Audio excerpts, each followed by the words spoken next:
தினம் ஒரு திருக்குறள் வழங்குபவர் உங்கள் லட்சுமி கல்யாண். குறள் எண் 788. நான் ஒரு 38 வருஷம் டீச்சராக இருந்தேன்.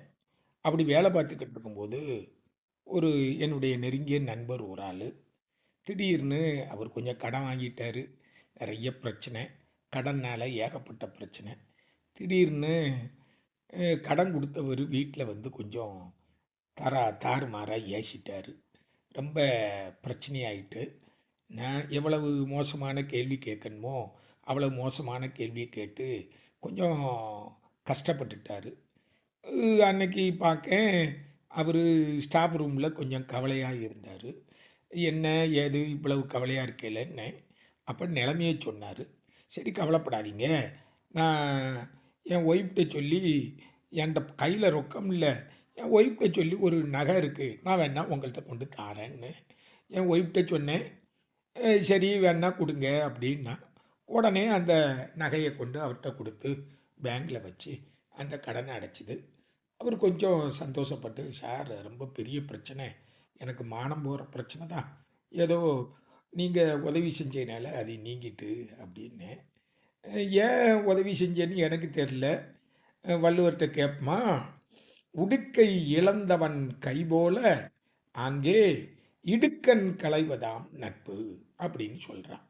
அதாவது நம்மளுடைய ஆடை அணிந்திருக்கிறோம், அது நம்ம அறியாமல் கலந்து போகின்ற பொழுது அதை சரி செய்வதற்காக எந்த அளவுக்கு வேகமாக கை போய் அதை சரி செய்தோ அது மாதிரி உன் நண்பனுக்கு ஒரு துன்பம் வருகின்ற நேரத்தில் அதை எவ்வளவு வேகமாக போய் நீ சரி செய்யணும்னு நினைக்கிறியோ அதுதான் உண்மையான நட்பு. அங்கே அந்த மானத்தை காப்பாற்றணுங்கிற எண்ணம் தான் எனக்கு இருந்துச்சே தவிர அதை என்ன செய்யணும் ஏது செய்யணும்னு தெரில. உடனே என் ஒய்ஃப்ட்டு சொன்னேன், அவள் செயினை தந்தா டக்குன்னு அதை பேங்கில் வச்சு அந்த நேரத்தில் அவருடைய மானம் போகாமல் இருக்கிறதுக்கு என்னால் என்ன உதவி செய்ய முடியுமோ அதை செஞ்சேன். அதுக்காக நான் பெரிய லெவலில் தியாகின்னு சொல்ல வரல. வள்ளுவர் சொன்ன அந்த ஒரு கருத்து எல்லோர் வாழ்க்கையிலையும் கடைபிடிக்கிற மாதிரி இருக்குது. நிறைய பேர் தங்களுடைய வாழ்க்கையில் நண்பர்களுக்கு உதவி செய்யணும்னு நினைக்கிறாங்க. அந்த செய்கிற உதவி வந்து நினைத்த மேனியில் செஞ்சிடணும்.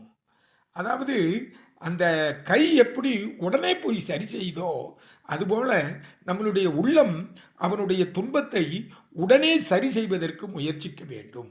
அதுதான் உண்மையான நட்பாக இருக்க முடியும். இடுக்கண் என்றால் துன்பத்தை உடனடியாக களைவதே உண்மையான நட்பு.